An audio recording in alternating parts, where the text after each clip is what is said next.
You have entered the realm of dead air. For the next 2 hours, you will be transported into the world of the strange and the supernatural. You might not feel the need to cleanse your laptops or mobile devices afterwards. But it might not be a bad idea.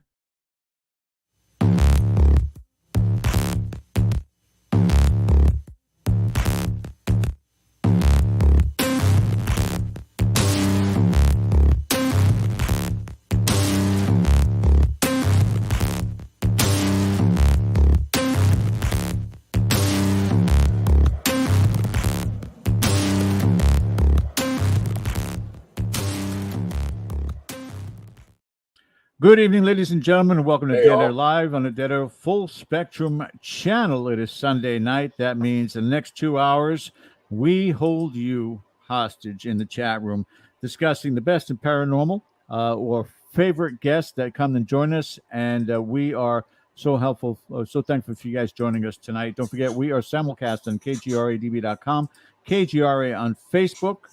Of course, my name is George Lopez. With me, Mr. Ken DaCosta. And we are excited about tonight's guest, aren't we, Ken? Yeah. You know, every once in a while that we bring somebody on, and we're excited for anybody who'll give us the time of day at this point, you know. But tonight is something a little bit special because we have a couple of gentlemen that I've long been familiar with, and through just a simple twist of fate, we're able to bring them on tonight and have a conversation with them. So I'm pretty fired up for this. Yes, and the key word is twist or twisted. Bill Forte, our producer, was able to help make the connection happen. You know, we've had the privilege in the past. We've had everyone from Jason Hawes to Nick Groff to Grant Wilson to Steve DeShabi from Dead Files. We've had all these television reality stars, but you can't really kind of put them into a lump sum of just field investigators. This show tonight really qualifies as field investigations, right, Ken? Yeah, I think the most compelling thing in the paranormal, or one of them, is when law enforcement becomes involved, because these are trained professionals, trained to be objective and to be unbiased and to go about their business to hopefully resolve an issue. And they are the best witnesses, the best reporters in terms of paranormal phenomena being investigators. Reported. No question about it.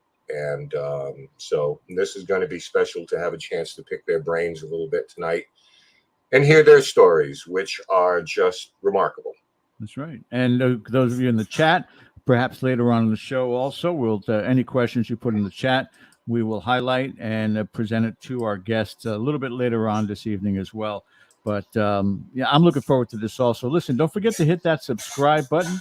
Also, the thumbs up for our content and the reminder bell letting you know of all the exciting shows that are occurring right here on Dead Air. But without any further ado, Ken, I think it's time to bring our wonderful guests on this evening. I do as well. Thank you, George. The Navajo Rangers were formed in 1957, and they are an organization of the Navajo Nation in the Southwestern United States, which maintains and protects the tribal nation's public works, natural resources, natural and historical sites, as well as assisting travelers. John Dover and Stan Milford, our guests tonight, were two such officers. And in the year 2000 were issued, among their more traditional cases, some that were deemed highly unusual and took a different mind and skill set to investigate. Together, they are known as the Paranormal Rangers, and we're honored to speak with them tonight on Dead Air. So without further delay, let's bring in Jonathan Dover and Stan Milford. I am so thrilled. Good evening, gentlemen, and thank you for joining us. Hello. Hi. Thank you. How are you guys tonight? How's life treating you? I'm doing well. This is Stan. It is pretty warm here. It's hovering around 100 degrees here. That's just not right. It's just not right. My goodness. And I'm over on the Arizona side, and it's about 105 here in Loop, Arizona.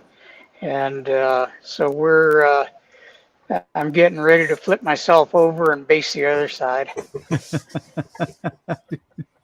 Yeah, is it something that you guys have grown accustomed to? I mean, all the talk right now is about global warming, and I'm not going to get into politics or anything of that sort, but I just wanted your general experience since being in the locations you're at, where I know every year seems to be hot. Is it getting hotter, or can you remember hotter days in your youth? Well, for me, I was going to say that the Rangers, when I joined in 1980, I was driving a 1977 pickup. Had no power steering, no air conditioning. Oh, And we request, can we get air conditioning? We were told that Rangers were supposed to be tough. And so we didn't need air conditioning. So we developed the what we used to call 260 air conditioning, which is you open the two wing windows and go 60 miles an hour. You're right. Exactly. Roll the window down. Sounds like my dad. yeah. Same thing for you, Stan. It's always been hot. It's like nothing's really changed In the that much. summertimes here, yeah, it's always been fairly hot. The interesting thing for this environment is that during the day it can be up 100 degrees, and then at night it can drop down pretty cool. And so that's just part of this region and part of the environment. Today, John and I retired back on May 5th of this year. Back in the days of working with the Rangers, wearing of body armor adds a couple of pounds to your body, and in this kind of environment, at the end of the day, you were soaking wet just from sweat. So, I feel for the law enforcement officers, and especially, that actually work down in the Phoenix metro area. I mean, where your temperatures hover around 115, and sometimes north of that too. So, yeah. Yeah. That's unbelievable.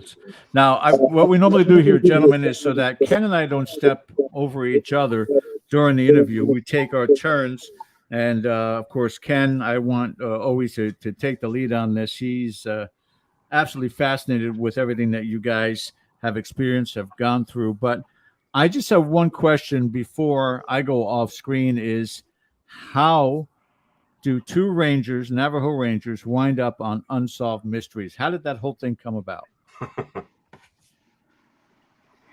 I'll let John lead into that. Okay. Starting in 2000, we started doing official investigations. Sometime around 2011, we were getting involved in some pretty good UFO investigations, occupant sightings on the ground.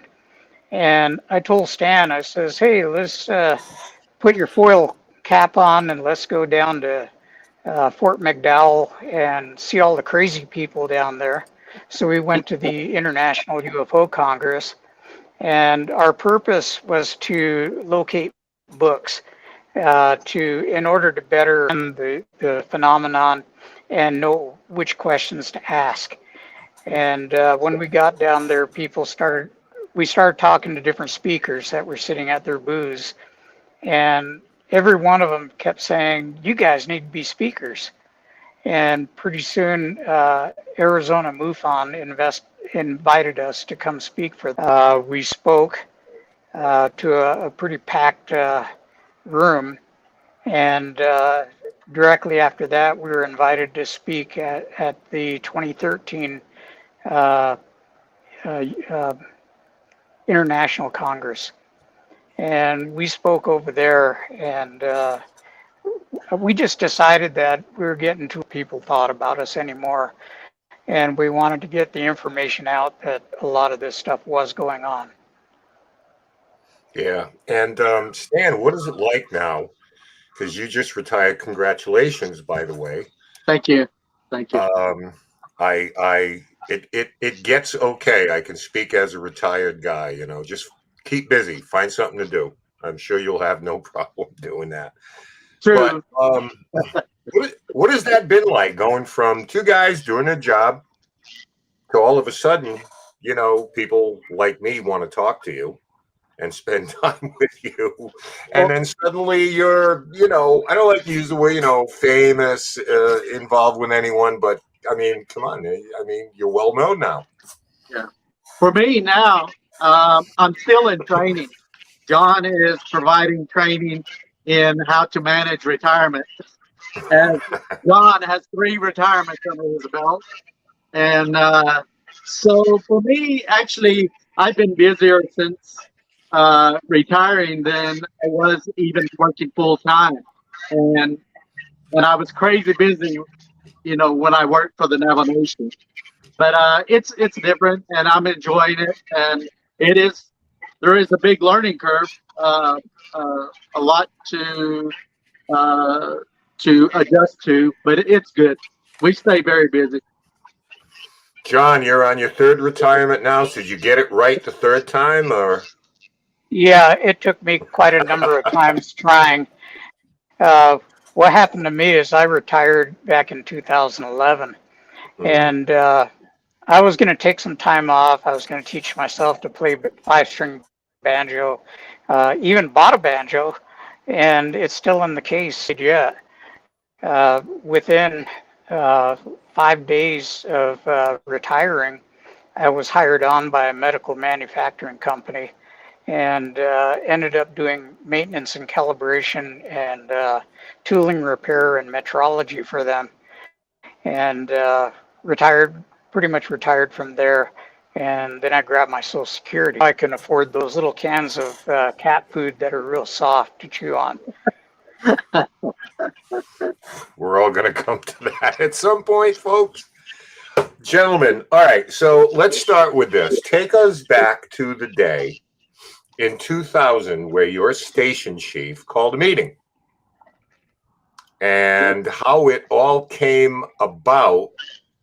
That, well, I'm going to let you tell the story, but this, in sum total, these type of reports were taken in a more serious vein. So Stan, if you want to start off, or Jonathan, Sure. like take us through that day. Well, one thing you must understand is that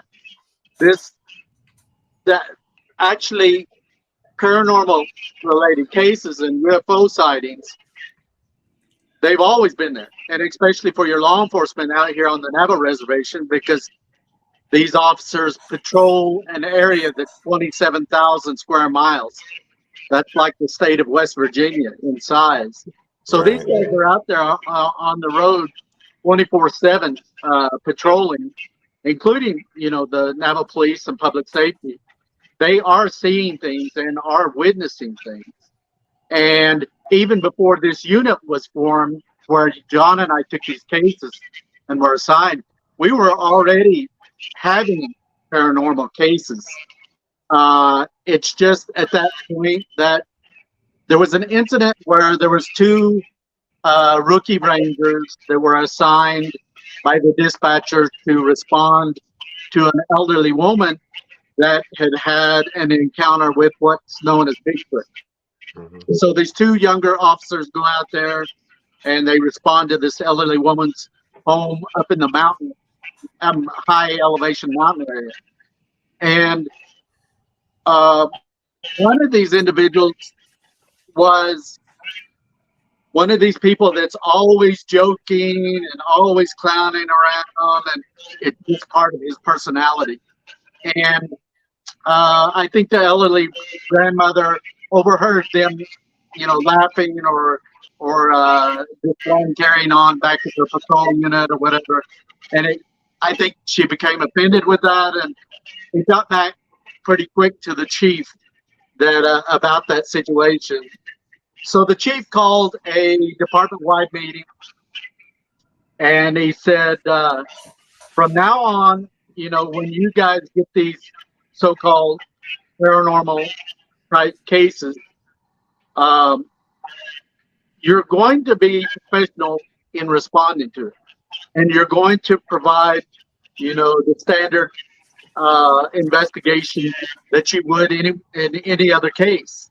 And he looked to John and I, and he said, and you two are going to manage these cases. You two are going to be responsible for seeing to it that these cases are properly investigated. So that's what I recall, you know, at the time that this was formed. John and I were already a part of what was called special projects. We were doing dignitary protection and SWAT team work and firearm instruction, and so that's what I recall.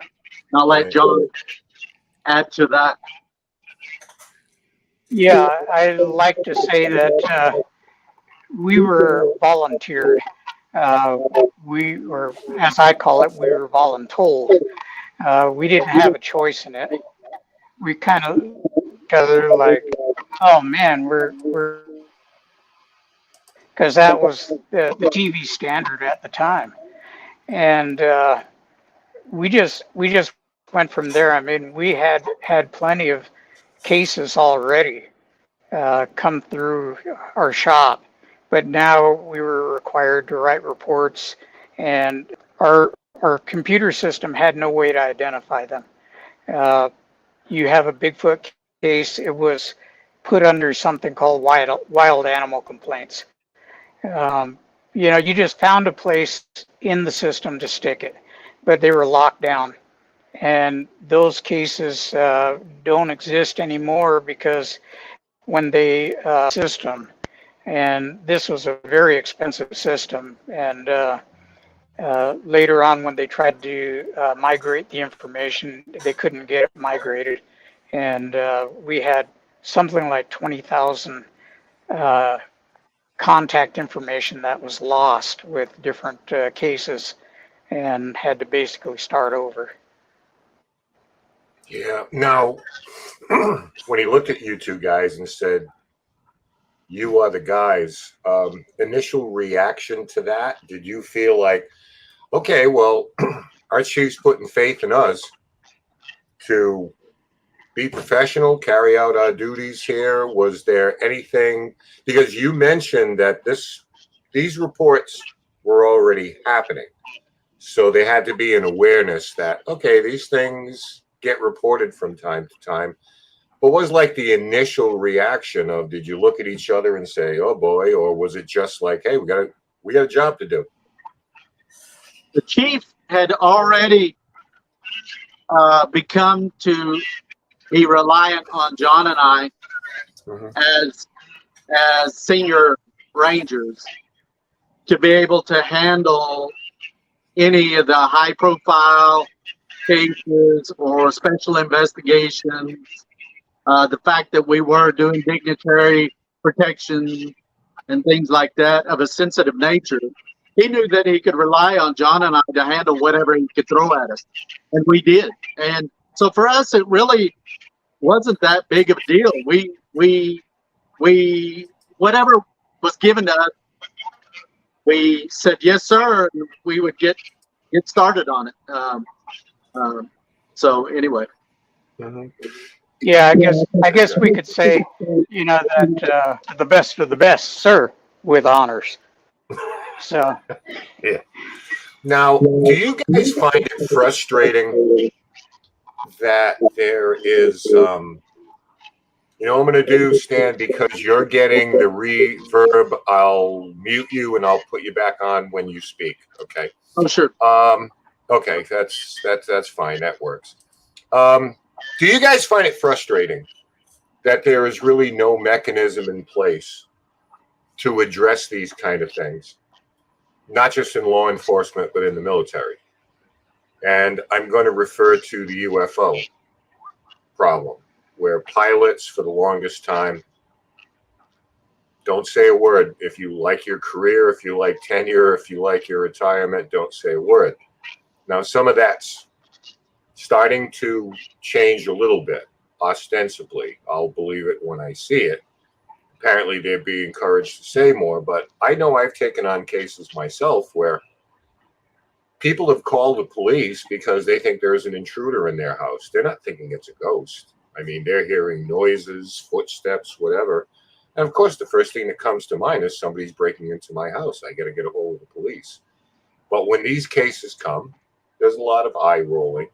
There's a lot of don't speak, don't tell, peer pressure, whatever the case may be. Is that frustrating on some level to you guys that after dealing with this now, there really aren't any mechanisms to take any of this seriously just because of people's attitudes about it?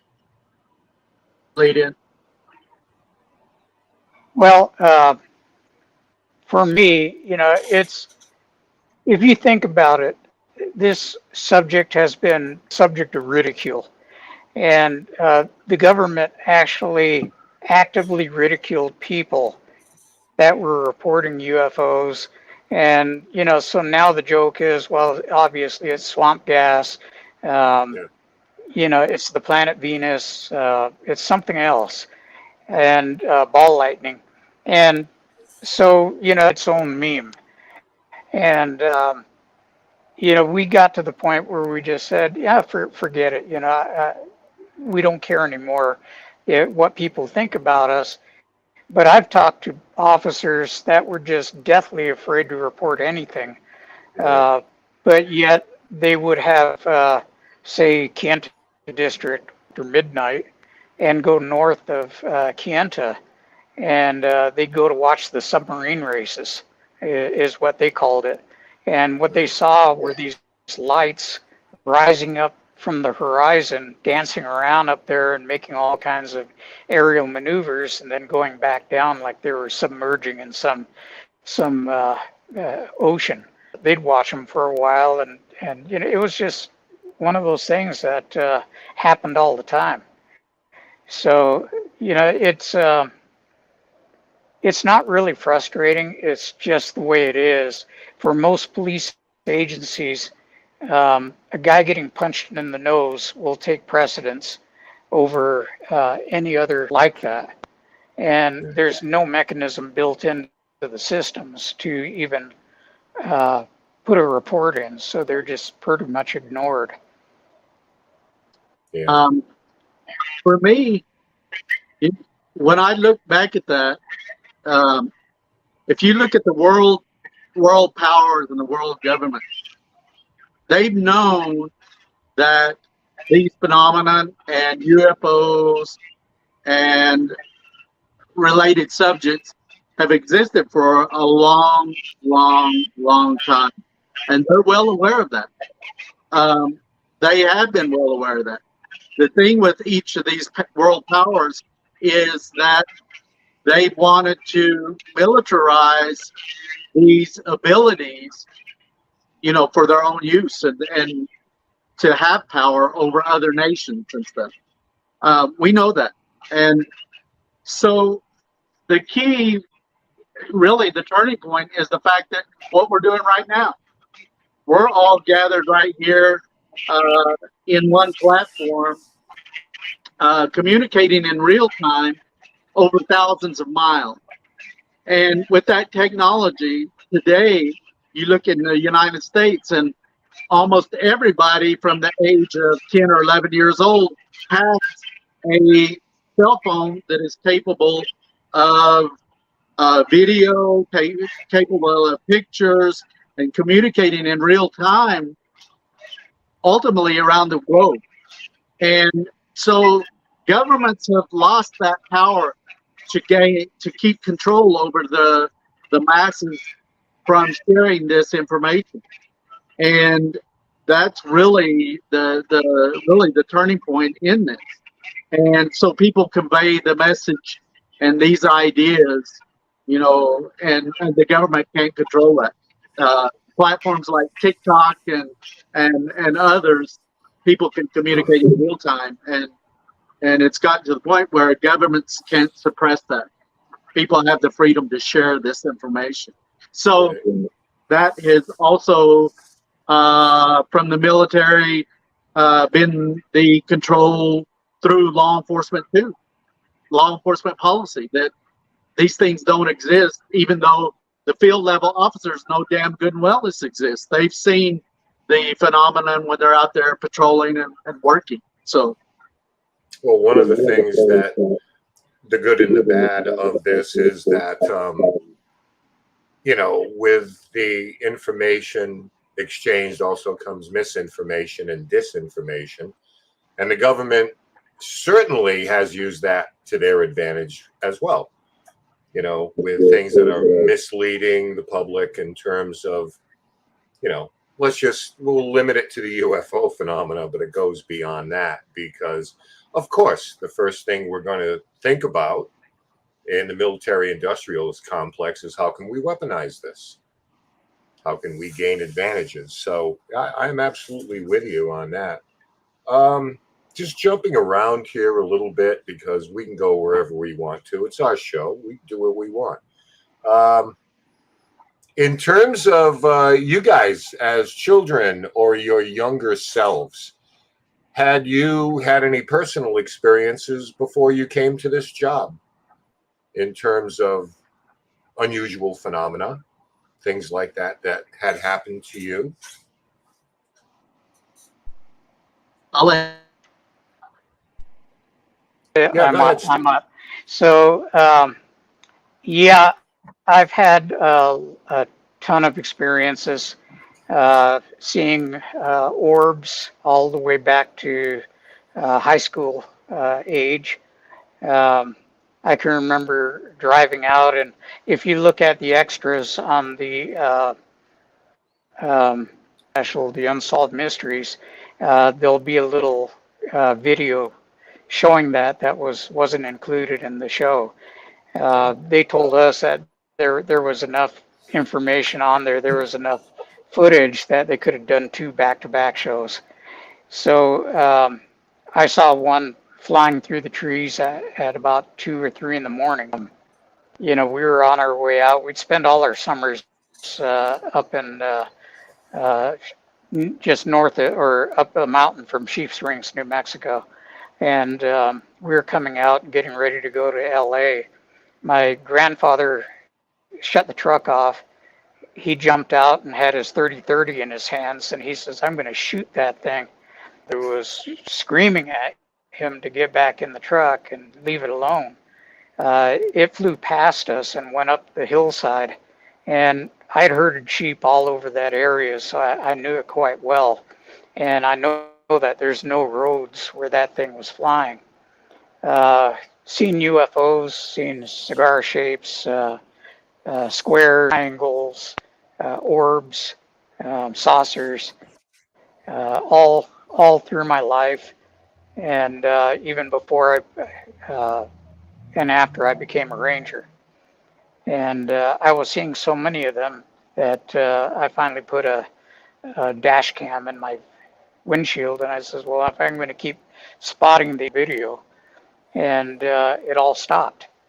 And I just said, that's good enough for me. So I put an even better camera in there, and I haven't had any sightings since. Okay. And Stan, yourself on this, how was it growing up for you?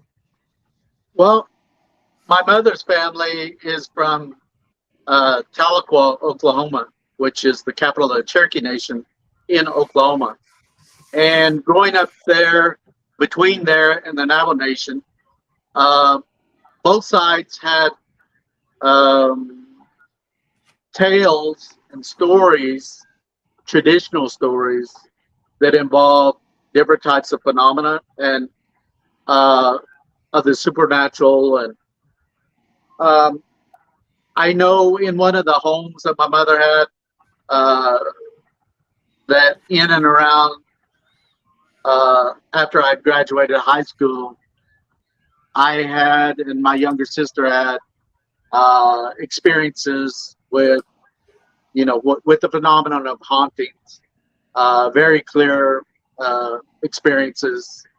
And then later on, around my college years, they in that episode with the Unsolved Mysteries, they convey one experience I had.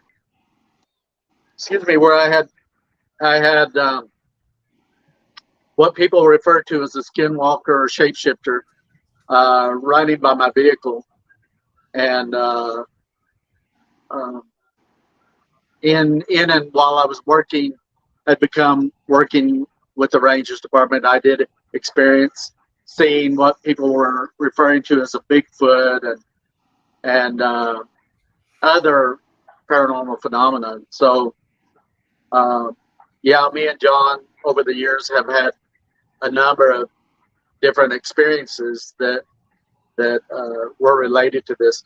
But again, one of the things you have to take into consideration is that you look at the Navajo culture, Navajo people, and traditionally there are elements within that culture that are an everyday part of life and the supernatural.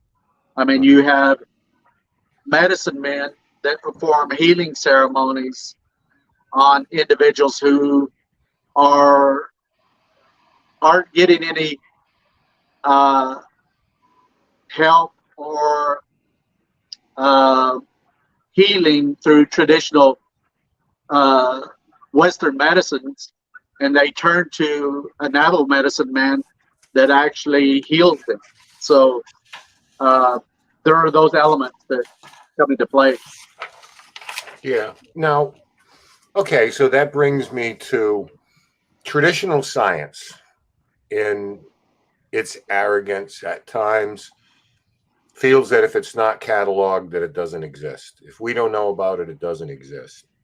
Yet the ancients were already aware of things like earth energy, ley lines, and so forth that are looked upon today as new agey or metaphysical and kind of like a pseudoscience, a different realm. Is science afraid to knock on those doors, in your opinion? Or do you think soon enough they're not going to have a choice, that we have to explore beyond what is considered known science?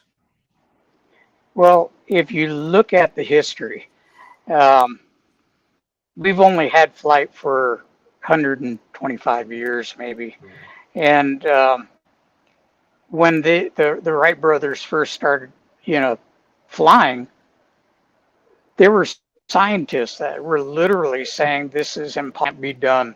Man is going to destroy himself because he's doing this witchcraft, basically. It wasn't but a few years ago. I can remember in 1984, I was having back problems, and I mentioned to the doctors, could I go see a chiropractor?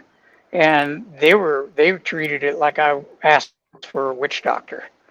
And when I went to see a chiropractor, I had been having back problems for over a month from a compressed disc, and they couldn't do any lidocaine shots in the back, and basically told me, lay still, it's going to hurt, but if we go too deep, it's going to puncture your lung. And the chiropractor worked on me one afternoon, and the next morning I was able to jump out of bed instead of taking codeine in the morning and then crawling out backwards to my knees. So, just things like acupuncture, acupressure, the whole idea of Asian medicine, Chinese medicine, the more holistic that isn't approach. accepted. Yeah. Right. So we come through this whole thing, and today what we're starting to understand is that the ancients had a better grasp of, for a lack of a better term, we're going to call it natural science, the things that the Earth already has, that it's providing as far as energy and even dimensional gates that can be accessed. It borders, it actually meshes two different things that we're looking at. One is this idea of religion, and the other one is science, and it just encompasses both. But modern science doesn't look at it that way. They say, well, if it has to be repeatable, it has mainly that we can control, and they don't like the idea. And yet, we have many Indian nations in the United States that talk about constellations that could not be seen with the eye, and they knew them. They referred to them by their native names, and that. How did they know where they didn't have telescopes, but they knew these things. Yeah, Stan, I'm going to let you weigh in on that with, some of your thoughts before I go on to anything else. Well, I think, if you're listening to what John had to say, is that previous cultures are viewed by modern science that we have today as being very primitive, and these cultures were very primitive and just kind of bordering on witchcraft and things of that nature. And in reality, there is the possibility that they were even much more advanced than we are today. I mean, you look at modern man, and we're still rolling around on wheels, to this very day. And so I look at mankind and humanity, and we're still engaged in war. And you look at the rates of homicide, and you look at the issues today with human trafficking. Man isn't that far advanced today. I mean, he's still very primitive in many respects. And so I know for myself, during the times that John and I worked these investigations, I experienced phenomenon that modern science would say, "Oh, that's not possible. It doesn't happen," or whatever. And one of those one of the cases that really impacted me big was a haunting case where you had coins repeatedly materializing out of thin air and falling in the floor, or they would come flying across the room. They refer to this as an apport, APPORT, in many haunting related subject matter. But I witnessed it repeatedly, and I know it does happen and it does exist. It still happens to me today, even though that initial case occurred back in 2009. And so these are solid material objects that, or in some way, they appear out of thin air, and they appear. And so anyway, I look at mankind today, and our behavior is still very primitive in the way I look at it. In many ways. I'm going to bring George back in, but I kind of want to put a bow on this because I want to get into that apporting multi-dimensional thing with you guys. I want to talk a little bit about that. But John, you mentioned repeatable phenomena, and anthropologists and archaeologists will tell you the Earth is their laboratory, and it's a very volatile place. You're in an archaeological dig, and it may rain the next day, or there may be a windstorm. So whatever you're doing isn't repeatable. If we're dealing with spirits on the other side of the human variety, we're very volatile people too. According to what Stan says, we're still a warring faction.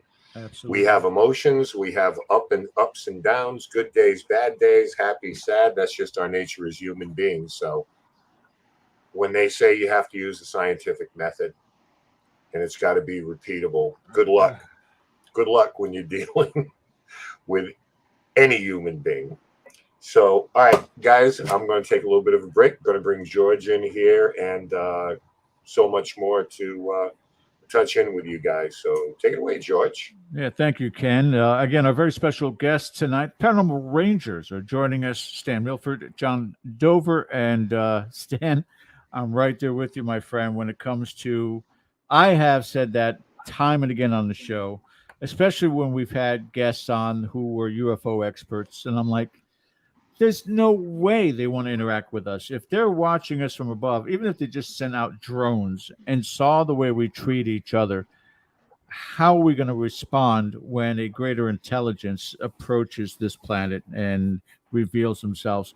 It'll just be mass suicides, mass hysteria, mass shooting at the sky. And you're right. We have not evolved by any means whatsoever. And kudos for that mindset, that thought process, because I'm right on scale with you with regards to that. And it is a shame because I'm sure both of you gentlemen, as I have, as Ken has, come across certain people that just have elevated in their thinking, have elevated in their reasoning process, that they're not being irrational to things. They're more open to what's happening out there. Is that the key start for those people who are watching the show tonight? I'll start with you, Stan. Having an open mind and not thinking everything is cataclysmic and end of world and villainized like the way that motion pictures and social media makes it out to be, that they kind of really need to apply more common sense than most people do. Well, I think what it is that you're doing with this platform, and today many others. Thank you. The fact that we have this technology available today to be able to reach out to so many different people over such a wide area of, an audience, and people able to share their thoughts and ideas and experiences regarding things like these phenomena, to know that, in my opinion, I think you would be hard pressed to find a single family across the globe that doesn't have one single family member somewhere in their family that has had some type of experience with either phenomenon or UFO sightings or encounters. I just don't think I think it would be very rare to find a family that doesn't have that. It's much more common than the average person would actually admit or realize. And we need to come together in this time that we're at, 2023, to say that these phenomena are real. And John and I are not trying to sell any idea or belief, or all we can do is convey from our own experiences and from the investigations that we conducted. And we're not going to sensationalize or grandize these events that happen. And that's turned away a lot of different productions over the years, because they're in the business of selling, people hollering and running around during these haunting investigations. John and I don't do that. We're there to get at the facts if we can, and document. Yeah. How many times, Jonathan, now you're pretty much a decade of exposure to the paranormal community. Do you have these conferences and you're talking to an audience and go, they're all out to get us? The cryptos are out to get us. The UFOs are out to get us. The ghosts are out to get us. Or do you apply the common sense method to them and say, look, it's just part of the human experience? You can't really put your finger down on any one thing. If you think about, let's go back in history, 1492. You've got the Europeans coming to the New World. They came for a lot of different reasons. There were a lot of different races, different countries, and they were after potash. They were after mass timbers. They were after, of course, gold and tobacco and spices, silver. Just you name it. They were came for different reasons. Some came to spread religion, and this is kind of like what we're seeing with they call them extraterrestrial. We're not sure if they're not interdimensional. True.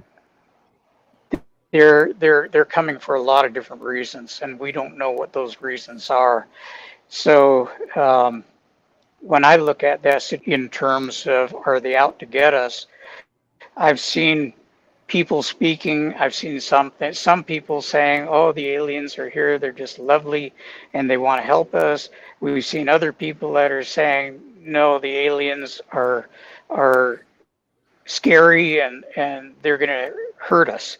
And it just runs the gamut of everything. True. I've never met any myself. When we go into these things, when we go into these things, it's you never know what you're going to get.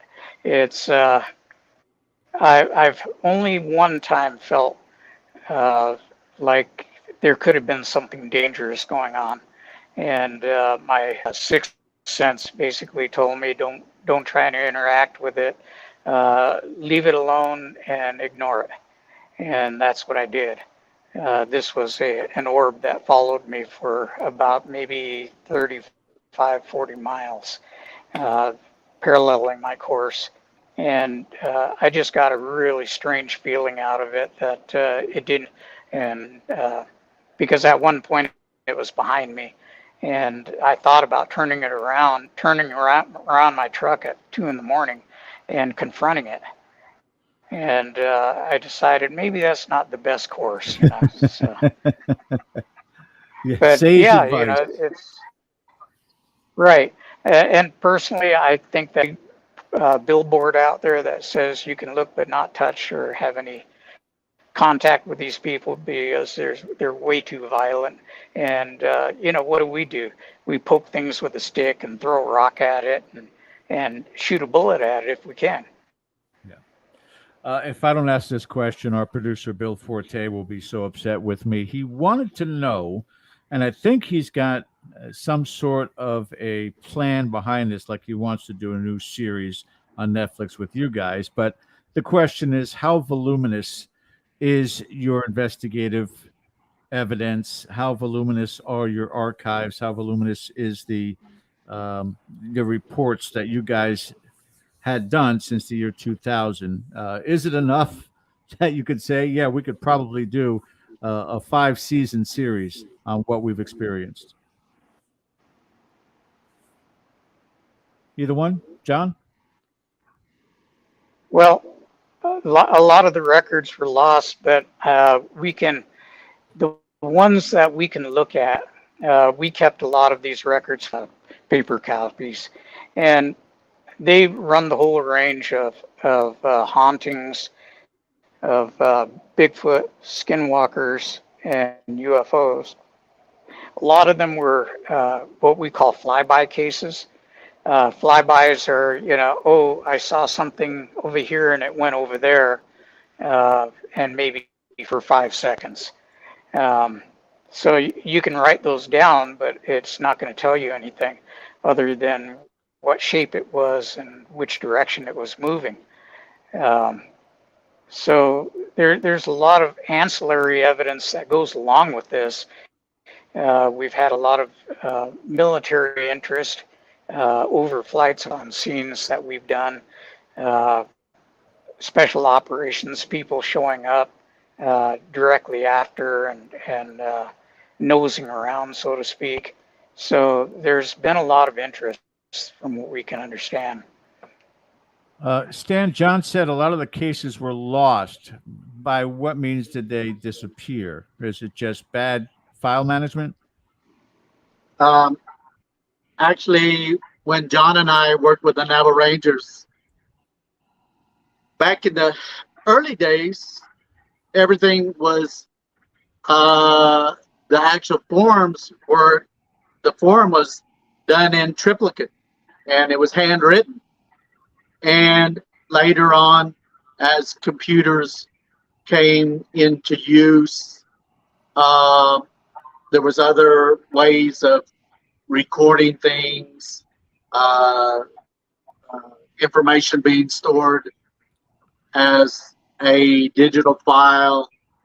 And in more recent times, the Navajo Rangers began doing what most law enforcement agencies do, where they reach out and they contract a company that will have a record management system, much like what even the Mutual UFO Network has as far as a database and information going into it.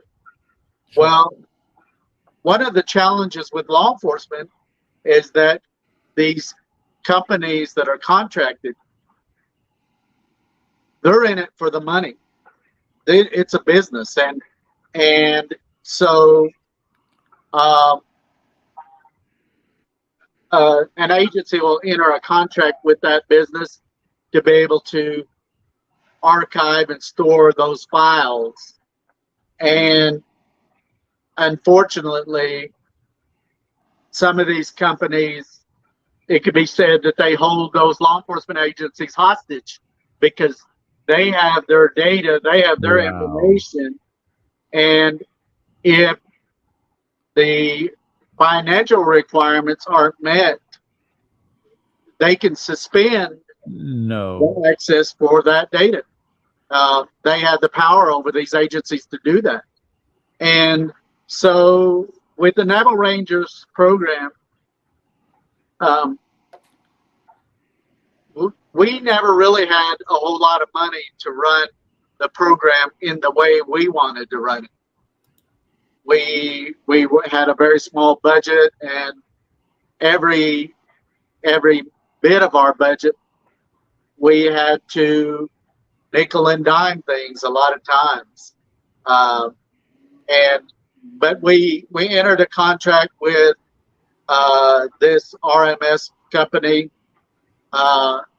and at one point, the program didn't have money to renew that contract, so everything was suspended. And then, so the department had to go back and try to negotiate under natural resources, because you have to realize there's 12 other programs besides the Rangers under natural resources. Sure. And they had to come up with a way to be able to renew that contract or renew the monies to start it back up again.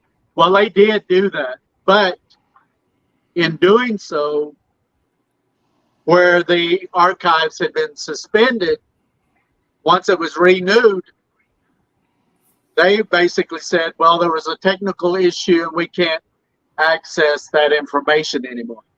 And so that resulted in a lot of those files not being retrievable. And so anyway, that's part of the problem. And I'll let John speak on those issues too. Yeah, go ahead, John. Yeah, when we started, you have to understand agencies like Navajo Police receive federal monies in the millions. We are entirely tribally funded. When I started my career in 1980, there were 40 Rangers, and we had 4 different sergeants, we had captains, lieutenants, everything else, and majors. When Stan came on board, I think we were down to 15 Rangers. And over the years after I retired, and and he was still there. They went down to 8 Rangers, and I don't know where they're at now, but and anytime the budget needs to be cut, it gets the different programs get cut. We could not receive federal money because the Rangers were not under Public Law 638. They were not established under the federal government for the tribe to take it over, and so the money has just disappeared. We did what we could.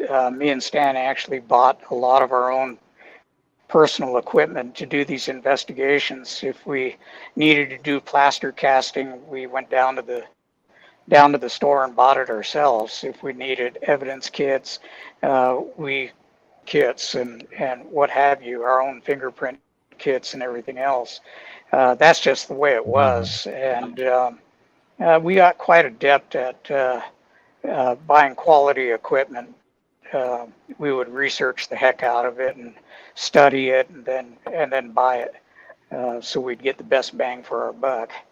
But I would say this more than anything else, gentlemen, is that I hope that your success with regards to the paranormal, your notoriety with regards to the paranormal, let's say the perfect storm comes about and you do either have a major motion picture based upon your experiences or a television series, something where your face becomes even more familiar, that you could get the attention of the federal government, even from a local municipality, talking to the local politicians and saying, we need to give these people, whom we worked for, dedicated to since 1980. We would love to be able to say, yes, we can get you everything you need resource-wise, because it's just not fair.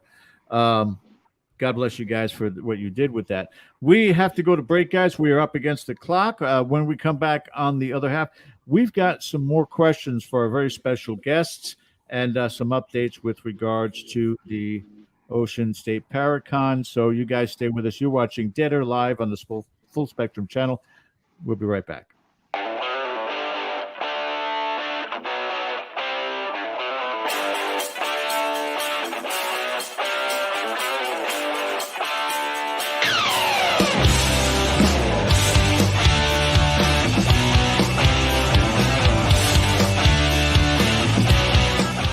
Hey members, the new KGRA DB app is now available on iOS and Android devices.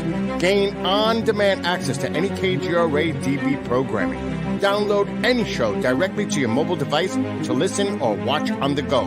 Go to the App Store and search KGRA DB.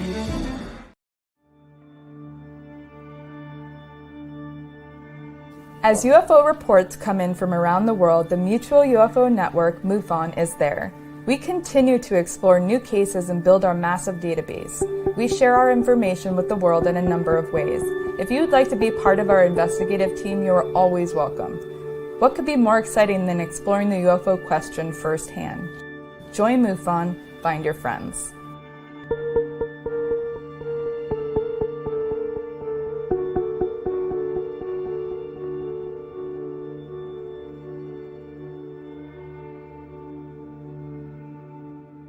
Did you know 75% of Americans are chronically dehydrated? If you struggle with focus, run low on energy, or when it's time to finally sleep, you simply can't, this can all be linked to dehydration, and Fuel Up has the answer.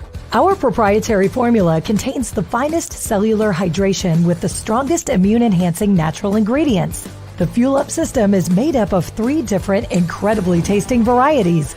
Wake kickstarts your day with a jolt of caffeine. Play boosts focus while hydrating your cells. Rest not only helps you relax, but also rejuvenates your cells while you sleep. Here's what our clients have to say. I really don't miss my coffee, and you can tell the difference. So I'm going to take it for the energy. I'm going to take it for the play. I'm going to take it, all day. And it works. That's the thing. It works. We love it. Take the Fuel Up Challenge now, where we offer a Feel the Difference money-back guarantee. Fuel Up for life.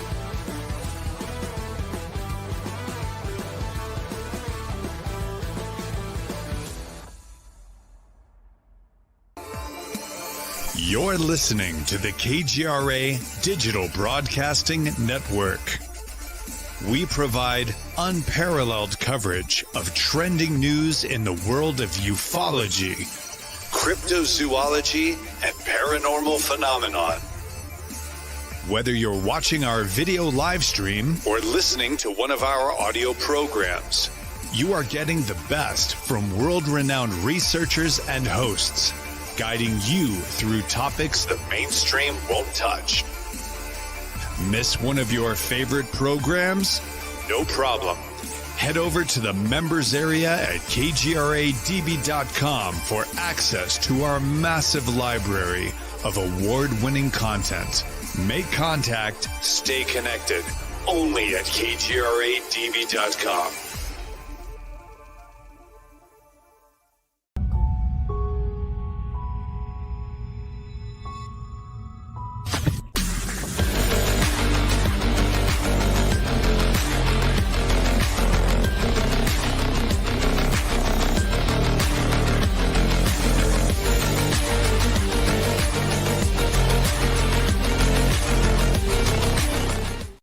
Okay, guys, welcome back to the second hour of our show. Why do you have the big head, Ken? What's going on with this? I don't know. Just in people's face. Always want to see his name in the lights. Thank you guys for joining us for the second hour of our show with our incredible guests tonight, the Paranormal Rangers. I want to call them the Paranormal Power Rangers because they went above and beyond with their careers. But we're so happy to have Jonathan Dover joining us, as well as Stan Milford. Now, we're going to be bringing them back here in just a second, but I wanted to give you a chance, Ken, to talk about, once again, the Ocean State Paracon.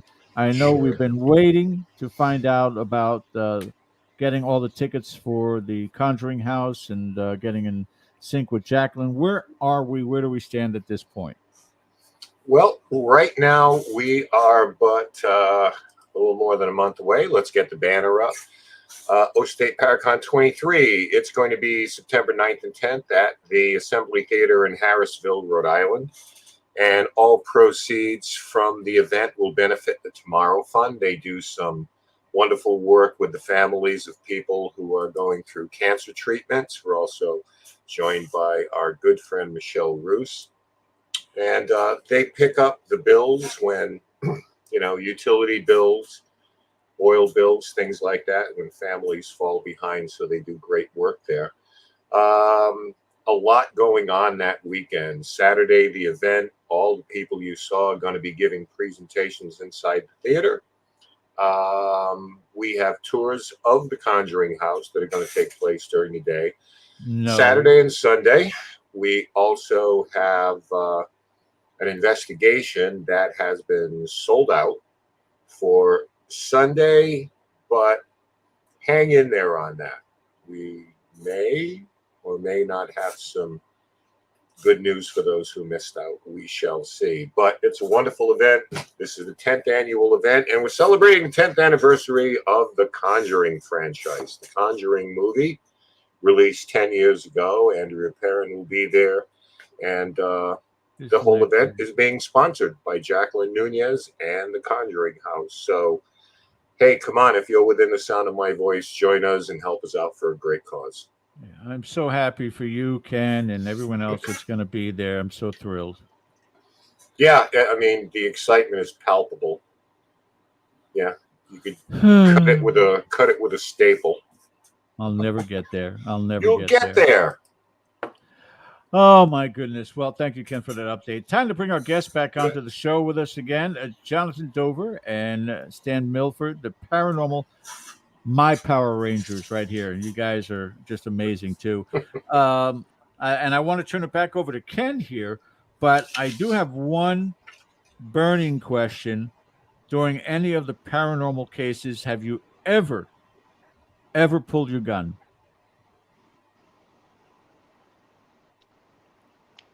No. Nope. I didn't hear the question. I couldn't hear you. Stan, can you hear me now? It's just coming in kind of low. Okay. Have you ever pulled your gun during a paranormal investigation? Your weapon, your pistol? I never pulled my pistol, but I do know during one of the investigations regarding Bigfoot that the team was working well into the night, and we were armed with our AR-15s as we went into the field. So there's been a couple of other times where I had my AR-15 with me. Okay, all right, but never had to pull the trigger. That's the best No. part. Yes. All right. No. All right, Ken, I'll turn it back over to you, sir, for a few more, and then we'll get to the questions from the chat. Absolutely. Thank you, George. All right, gentlemen. Some of the questions I want to ask are based on, after a hard day's work, what you're thinking about when you go home at night. And the first one is, we talked about apportation before, where an object materializes seemingly out of thin air. Had cases like that myself, where an object shows up that wasn't there the day before. Do you think that this is a signal that a multi-dimensional existence is at play here? What we deem the real world essentially can be breached by a different existence out there. Deep question. Well, obviously, with the apporting of the coins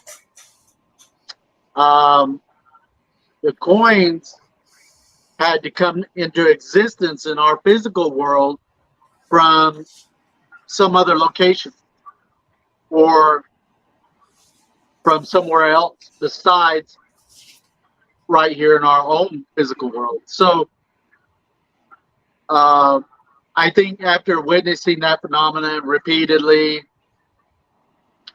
that John and I together began to discuss the phenomenon, whether it's Bigfoot or UFOs or orbs or even witchcraft and skinwalkers, shapeshifters, that this was the common thread among all of these things that people refer to as supernatural or paranormal.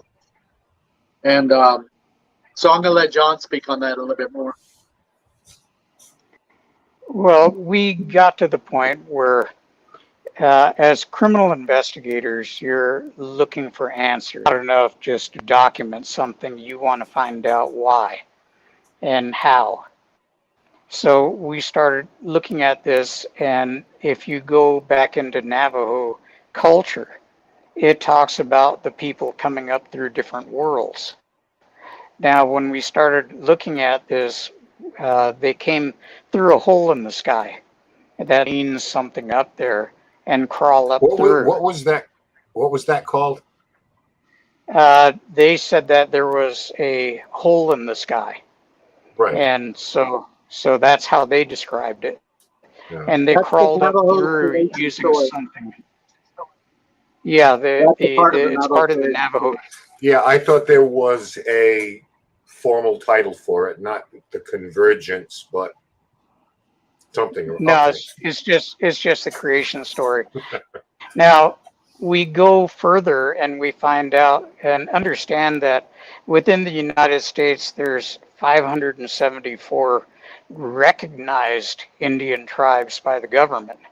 That aren't recognized, and there's another 500 plus up in the First Nations in Canada, and these are survivors that have made it through basically systematic genocide. And in a lot of these cultures, they also talk very similar stories of the world from a different world. And it can't be just coincidence, and it can't be just myth. So we started looking at that, and if you take string theory and this idea of multi-dimensions, it lends itself to this theory that there could be as many as a infinite number of other dimensions. And it's the only theory that actually fit all of these phenomenon and could account for them in some way. So we started talking about that back in 2011. And this is when, if you went to a UFO conference, about UFOs, same with the Bigfoot conference. So we were the first to actually go in and start talking about all these subjects and linking them together through this idea of multi-dimensions. Soon after, as you turn on the TV now, that's all the talk is multiple dimensions. Even the ATIP money, the 22 million that was given out by the government to research this stuff, part of it was to explore dimensional gates and if they could be controlled, and if so, how could they be controlled. There was also faster than light travel. There was just a whole range of things all through the industrial military complex to try to get a foot up on everybody else. And that information is still classified to this day. Yeah, I come down on the side of some of these sightings may be actually terrestrial in nature, and they may have been here for a very, very long time.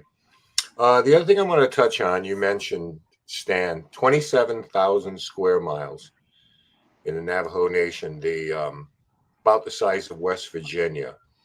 And I wanted to ask, in those same size areas all over the country, we have reports that mirror that in the Navajo Nation: Bigfoot, UFOs, ghost sightings, poltergeist, all of those things happen all over the place in the same type of same size area. Is there a difference culturally or spiritually or even geographically that some phenomena may be limited to a specific area? Like if we are talking about the Skinwalker phenomena, for example, that seems, in my recollection anyway, to be kind of limited to that particular area, whereas other phenomena is not. It's pretty common throughout the country. So do those three factors maybe play into why their certain phenomena is limited to a specific area? I don't think it's really limited to certain geographic areas. I think there are those locations that, for some unknown reason, that these phenomena occur more frequently. Places like Sedona, places like what is referred to as Skinwalker Ranch, or the Sherman Ranch up in Vernal, Utah. There's a lot of places. John and I even had encountered a location on the Navajo reservation that mirrored a lot of these same phenomena in that location. But you have, let's say, portals and gates, and I've come to understand that something as simple as an Ouija board can be utilized as a means of opening up the space between our physical world and some other space, some other plane of existence, hence a portal. So as far as phenomena, you look at the phenomenon of shape-shifting. John mentioned 500 plus Indian tribes in the United States, and many of them Indian tribes also have references to shape-shifting, or going from a physical human form to that of an animal in some way. And so that the shape-shifting, you hear people refer to things like the rake, and that are described much similar to these things that are seen, uh, you know, within the Navajo culture, things that shapeshift and stuff. The Bigfoot, yeah, there's a lot of different references to Bigfoot or a Sasquatch or swamp ape or Yeti, yet they're described much in the same physical features around the globe. So I think culturally, people describe these things, with different names and what have you. But a lot of times, these phenomena are very similar. Variation on a theme. John, do you want to weigh in that before I get on to something else? Yeah, the phenomenon actually does go around the world. We've heard of shapeshifters in Australia, in Africa, in Europe, in Thailand. Something that's just everywhere. They call them different names. The Wendigo, the skunk ape, the rake. So there's a lot of different names for it, depending on what part of the country you're in. In the Northeast here, we have the Pukwudgie. Right. And but they're similar. And culturally, the Navajos look at these things and they say they exist. They're out there. They're out there all the time.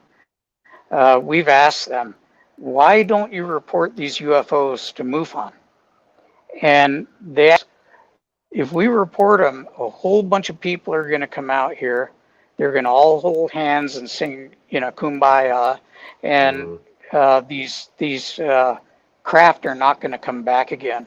And you have to understand that culturally, there's a significant tie to sky people who have come to them, and they have the Yebiche dancer is a holy being that came from the sky to man, and he tries to impart knowledge. And I find it really humorous that the last person out of 10 or 12 Yebiche that are there in a ceremony, the last one, they call it the clown, and it's everything wrong. He doesn't follow instructions correctly. He does the exact opposite sometimes, and he actually, we are told he represents the five-fingered people, which is you and me. So that's how the DT see us, is that we're kind of stupid. We need to go back to school or something and learn more. Yeah. How did you guys strike a balance? Because you both have Navajo blood, but I think I had heard when you were talking a little bit about your backgrounds on the show that you didn't necessarily strictly adhere to Navajo customs and traditions and things like that. So how do you balance that on an investigation? Do you think that's an advantage, that while you can certainly draw on it, you can put aside certain superstitions, mythologies, folklores, and be more more observant and more objective in your investigation without immediately jumping to a conclusion? Because we see that often in our culture. It's like, I'll get a call, someone has self-diagnosed themselves with having a demon in the house or something, and well, we need an opportunity to assess it. Like, what makes you think that you have something demonic? Or so, that kind of objectivity where you can sort of put that aside, the teachings, and do what you need to do from a pragmatic standpoint. Where is that balance for you? Well, in Navajo, we are told that you're not supposed to have anything to do with the Skinwalkers. You're not supposed to go out there and seek this stuff out. In the case of hauntings and Bigfoot, you don't, with Bigfoot, you don't even look at him. You recognize this, But if you see him, you're not to look him in the eyes, because they say that if you look him in the eyes, he can take control of your mind.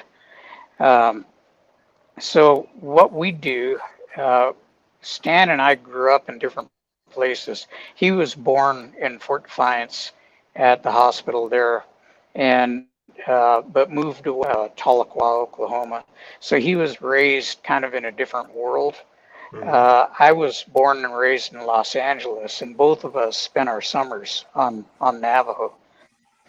So as such, we have that dual citizenship, as you would say. Right. So a lot of the taboos that come with doing the investigations. Plus, what we did is we approached it from a strictly law enforcement standpoint. You go into the scene, even though it might be dangerous, and you get the information that you need to try to solve the case. My background is a technical accident investigator when I was doing police work. And when you go to a scene of an accident, you look at the evidence that's on the roadway first, and you decide based on the evidence what happened based on your skill at interpreting that, where the skid marks are, the critical scuffs, the contact damage, the vault distances, things like that. You run formulas and it all turns into math. Then you come back and you start interviewing people, because people make the worst witnesses sometimes, or they'll see something and they'll put their own interpretation on it. And so suddenly, instead of having an unusual occurrence or poltergeist activity, it suddenly becomes a demon. And so you have to be careful about having preconceived ideas when you go into these cases. You go in, you collect the evidence, your statements, and when you're getting statements, it's not that you're just talking to people. You're actually reading body language, you're reading facial expressions and micro expressions. You're doing what any criminal investigator would do to verify that individual. You're asking, do you use recreational drugs? Do you use alcohol? When was the last time you took either? You want to verify the person that you're talking to, and making sure that when you take this to court, their testimony is going to stand up through cross-examination. And so when there's times when we come out of it and we look at each other and we go, wow, did we just experience that? But at the time, we don't show any fear. We found out that if you show fear, it'll allow something to manifest even more. And so we just don't do that. And we don't name it with any preconceived idea, and we try to stay balanced. So that's what I can say about that approach. I was actually going to ask you guys about witness testimony and body language and tone of voice and how you read. I guess I'll just throw that out. So John just answered that question for me. Let's talk about fear. Stan, how important is it to you when you've had cases, and I want to mention this real quickly, about 1% of your assignments had to do with the paranormal? Is that accurate? It wasn't like you just sat down in the basement like Mulder and Scully waiting for the phone to ring and you only got that. You still had a job to do, and occasionally these things would come across your desk. I'm going to let John answer that real quick, that part about the percentage. And so I'm going to let him say that. Sure. I'll come back to you because I have a question for you, Stan. Okay. John, go ahead. Yeah, they actually represented less than 1%. And but that less than 1% actually became very significant. My specialty was in archaeological law enforcement. And Really? I was kind of an instructor for the department and teaching ARPA, the Archaeological Resource Protection Act of 70, and also NAGPRA, the Native American Graves Protection and Repatriation Act. And so I was quite involved with that. And both me and Stan have done reburials of human remains that have been exposed. And Navajo culture tells you that you're not supposed to do that either. We went to medicine men and asked them, how do we do this respectfully? And they said, if it's your job, then you're covered, you're okay. Just be respectful, go out there, you don't kick the dirt, you don't pee on the ground, you don't, you're just very respectful of who's there, the burials, and you do your job. And so we would smoke ourselves and cleanse that whatever that was there, so that we would be protected in some way. Yeah. Stan, I wanted to talk because we just mentioned fear. How important is it when you are, or when you were called in? Because I know you still, as far as I know, still help people, still investigate, still offer your experience and services, if you will, to people who may be having these problems, things that they don't necessarily understand. How important is it to walk in anywhere, but particularly to someone's home, maybe they have children, a family union, and try to take away fear in people so they can think logically? Because I'm sure you'd agree the best possible outcome is to find out that it was a squirrel on the roof that's doing the banging and not a ghost. That best possible outcome. Your kids have nothing to worry about.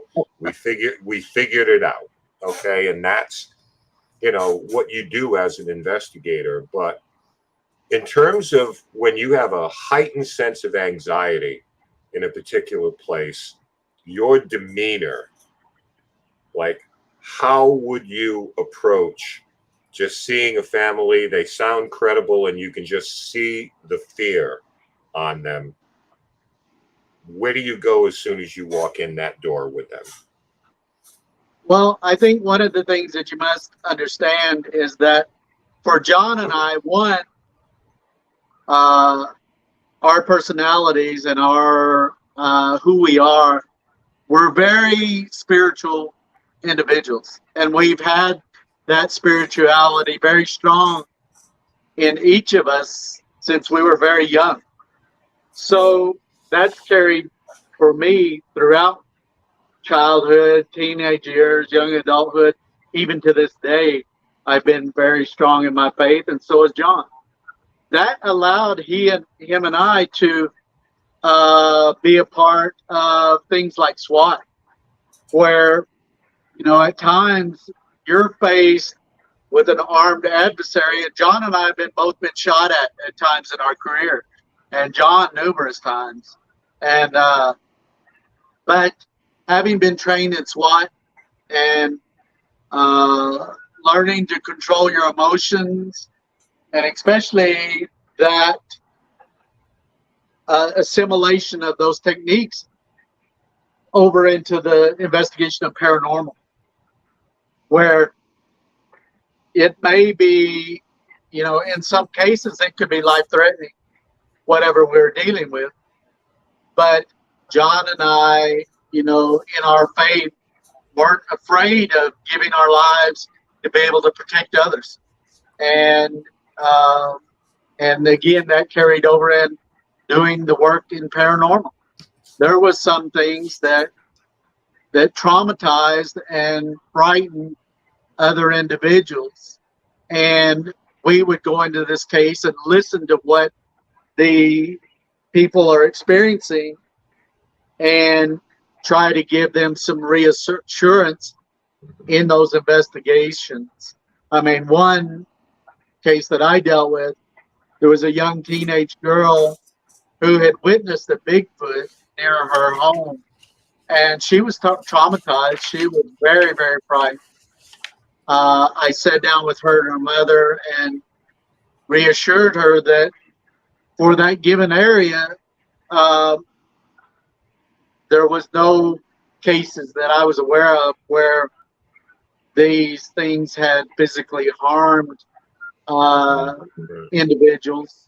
And in and after my talk with her and her mother, a lot of that trauma had started to ease, and anxiety. Later, the mother said that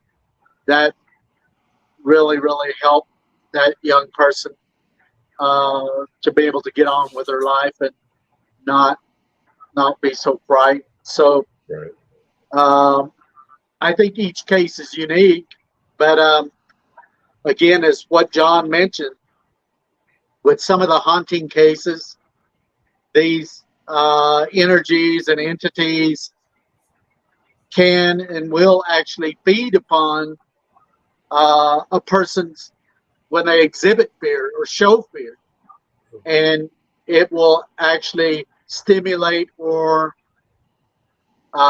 increase in the activity in some of these cases where people are screaming and yelling and responding to these kind of phenomena. So yeah, and I'll let you know a little bit more about that too.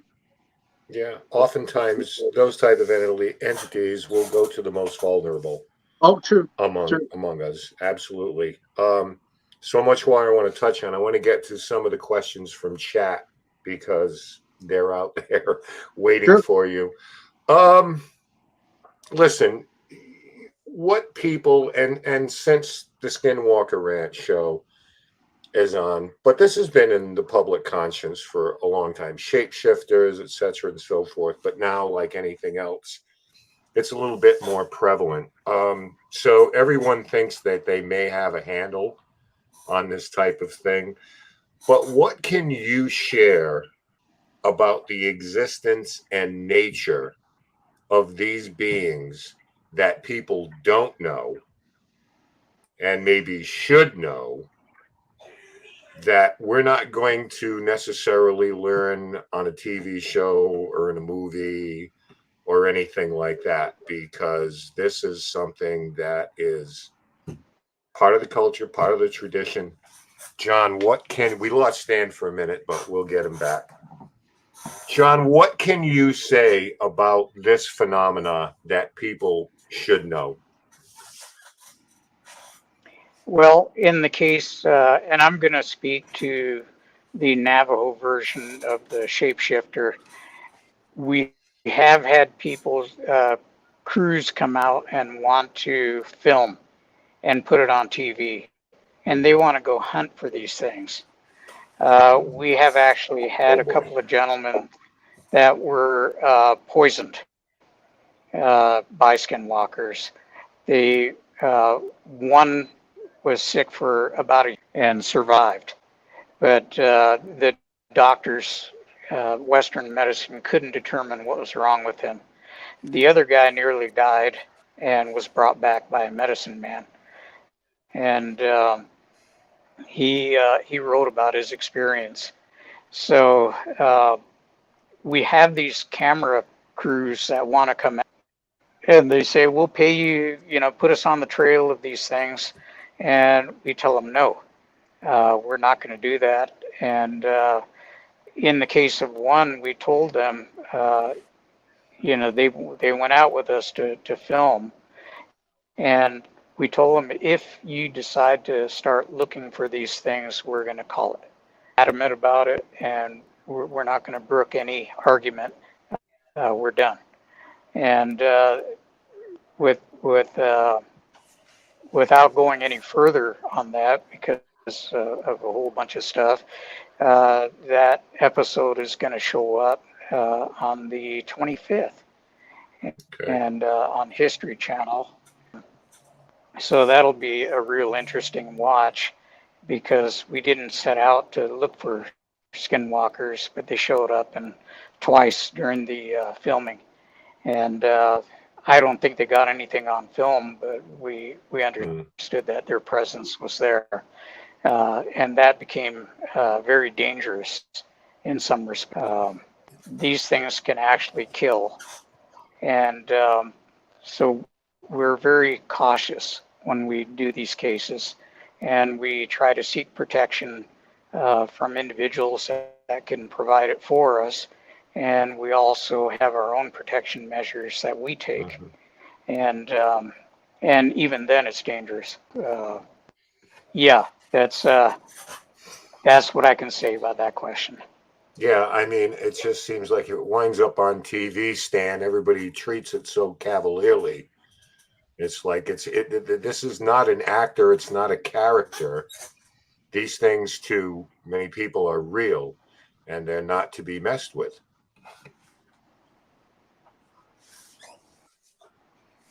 Yeah, just going to you, Stan, get some maybe closing thoughts on that.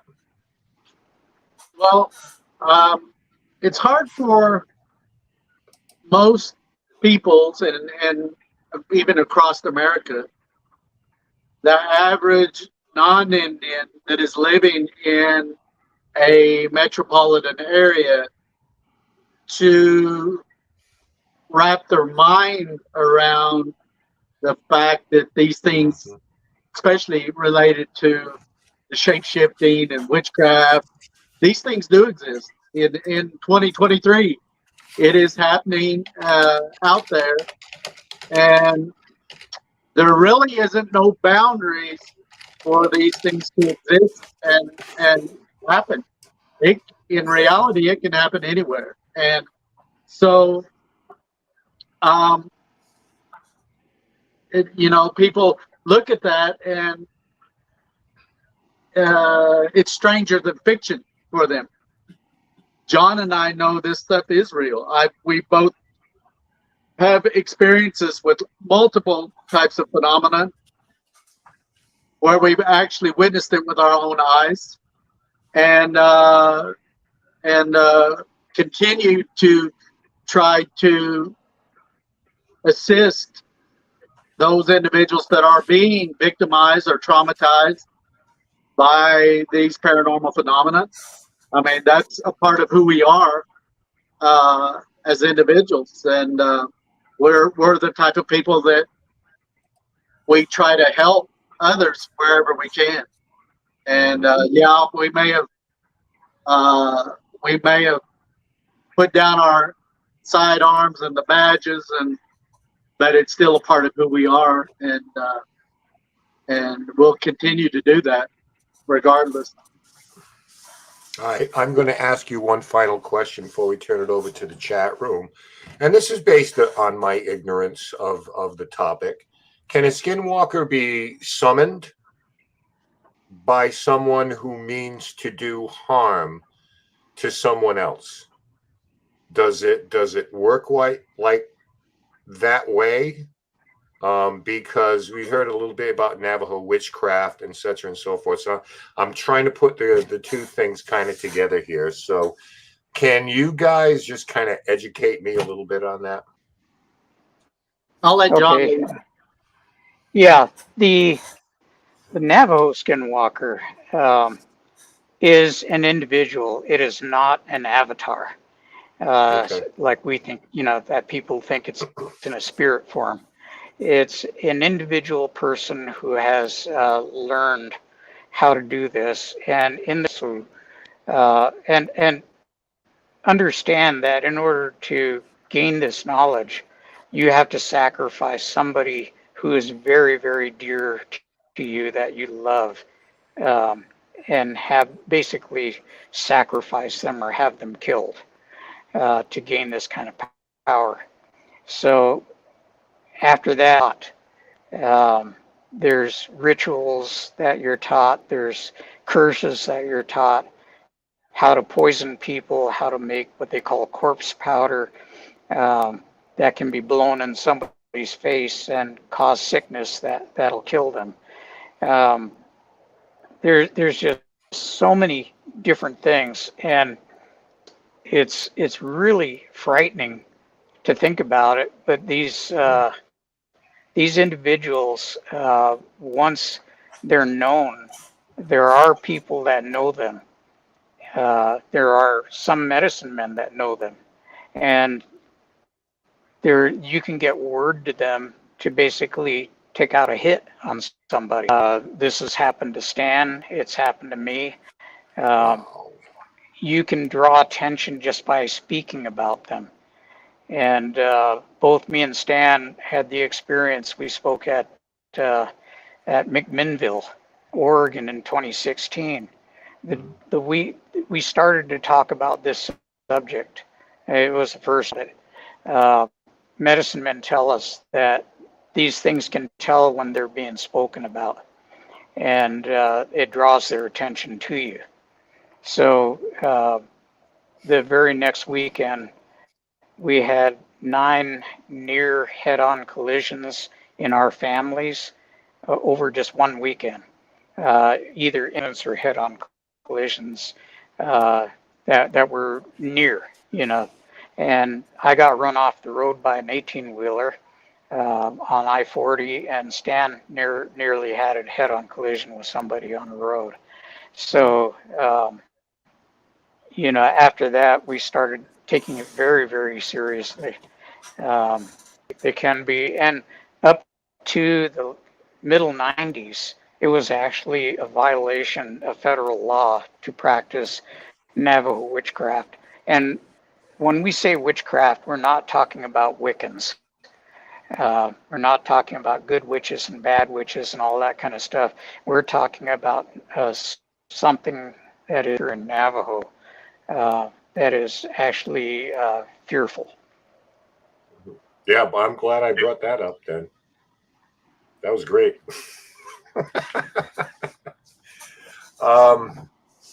That is unnerving. So I can absolutely see your perspective on this type of thing where people like, hey, let's go out and let's go see if we can film one. Let's see if we can interview one. Let's, it's, yeah, I understand why you're reticent to do that. And, you're pretty firm about it.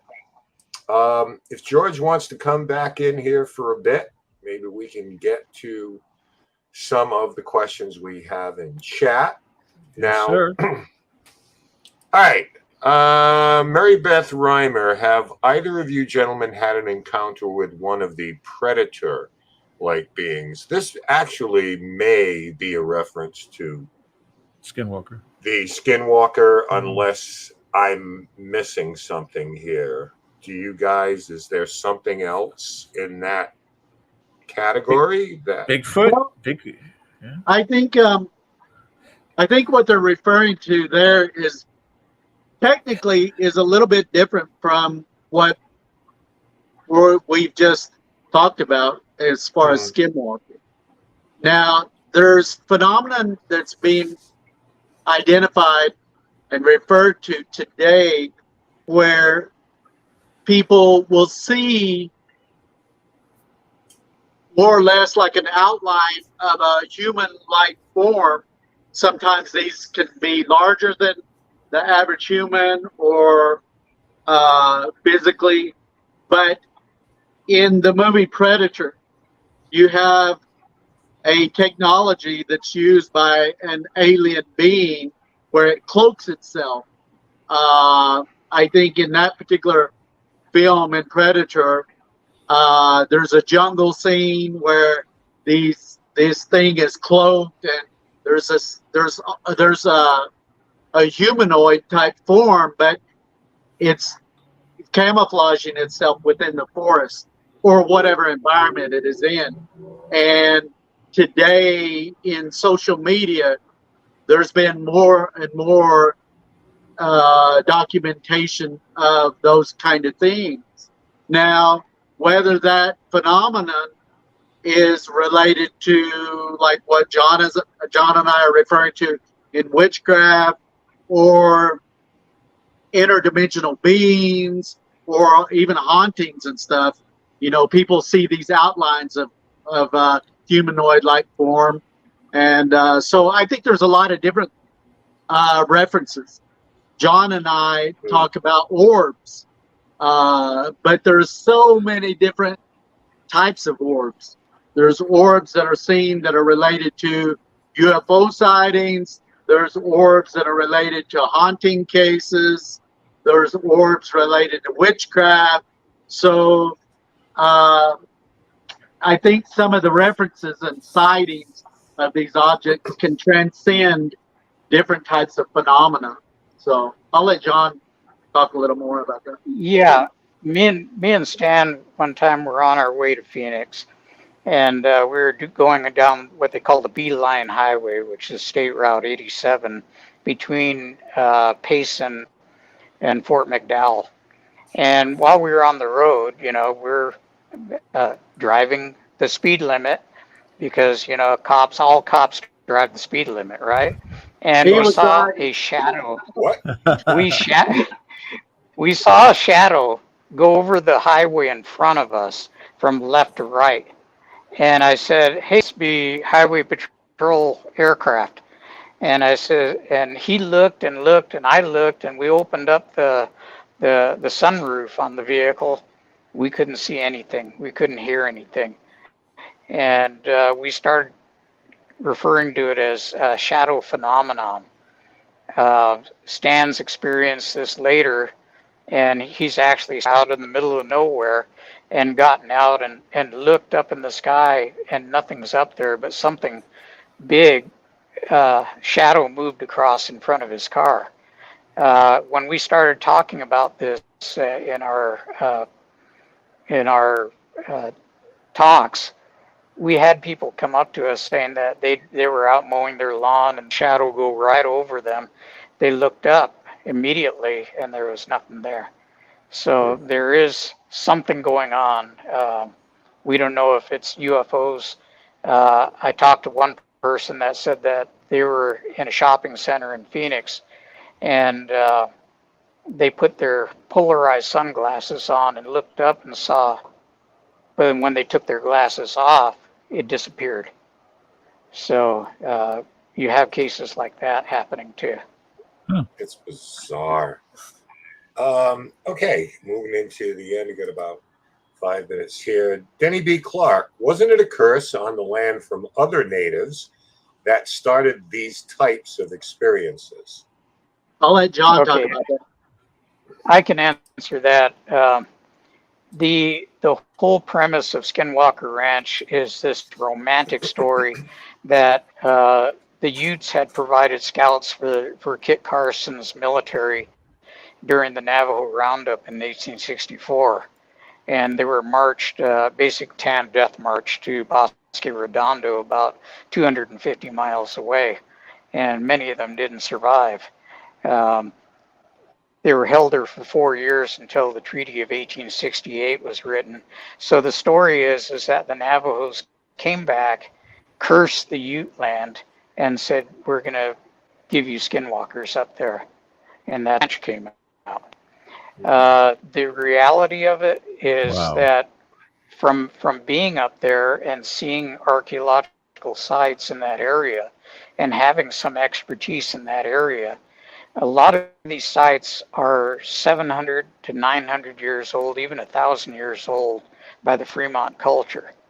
And there were unusual things going on in that entire basin, the Uinta Basin area, that tells me that there was activity going on long before Skinwalker Ranch.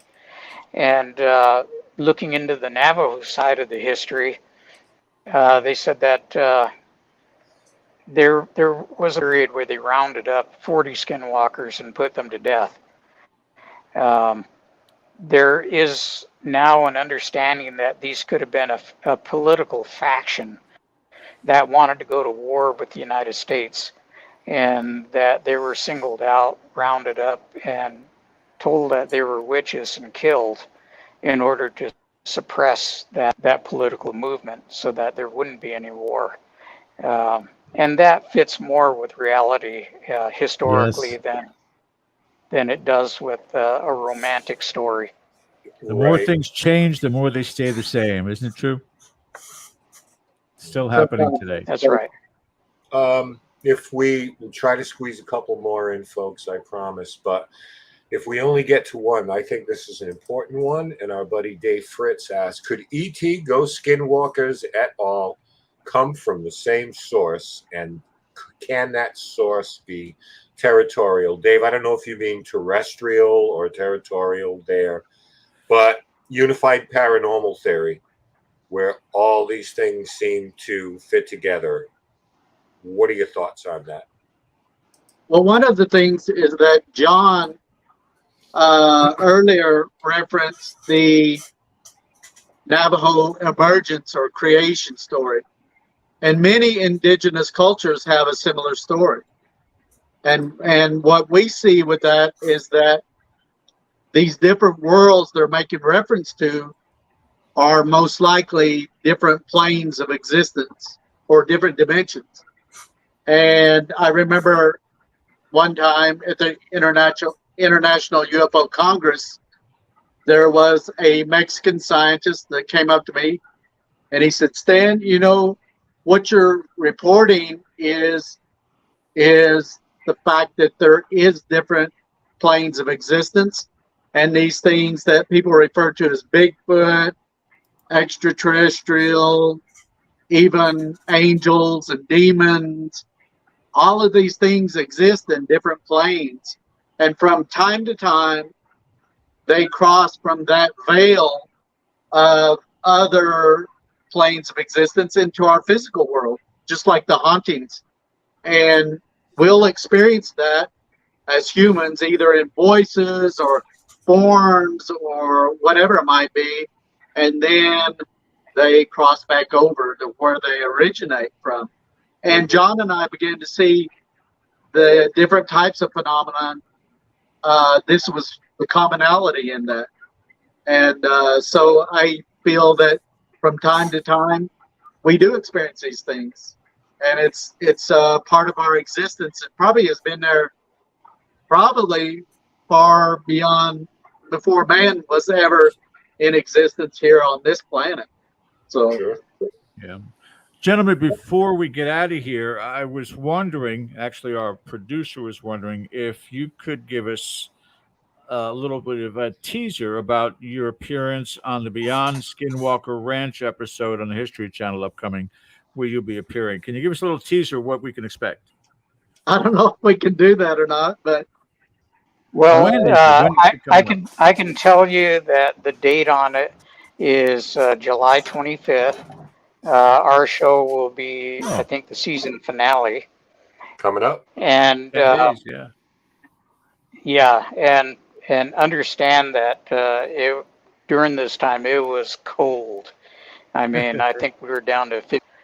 So you're going to see a lot of shivering and being miserable. But we looked at a couple of different places and saw phenomenon in both of them. And the official teaser for it, if you look it up on the internet under Beyond Skinwalkers, it'll say the crew looks at Skinwalkers. And we didn't have anything to do with that, but it'll be on July 25th on the History Channel. And should be interesting. I thought it was the 18th. They bumped it. They did. So okay. Yeah, so there's another episode on the 18th, and then ours is the last one. Yep. Gentlemen, go ahead. I would like to add that what is shown in the episodes that John and I are involved in, that the phenomenon that we're experiencing does exist. We may not be able to explain it or dissect it or, break it down into even in layman's terms, but these things do exist. And, for me, I want to convey that, John and I were sworn law enforcement officers, and we had a responsibility to convey the truth and to be honest and ethical in the way we carry ourselves and do our job. And we can't explain these phenomena fully, and may not ever, but they did exist, and it does exist. So it is what it is. Well, I can tell you this, gentlemen, and we are completely out of time. It went by so fast, but you did credit to your career in law enforcement. You're doing credit to this field. I wish you the best of success. And we got to have you back on after this show starts to get some traction. Yeah. We definitely want to have you back. We got a lot more to cover, many more questions. But I want to thank you both for joining us tonight. We're way over time at this point, but thanks to our guests this evening, and thanks to all of you in the chat for joining us. We'll see you next week. Don't forget to hit that subscribe button, and have a great night and have a great rest of your week. Thank you. Thank so you, much. guys. Thank you for visiting, coming on. Guys, stay with us.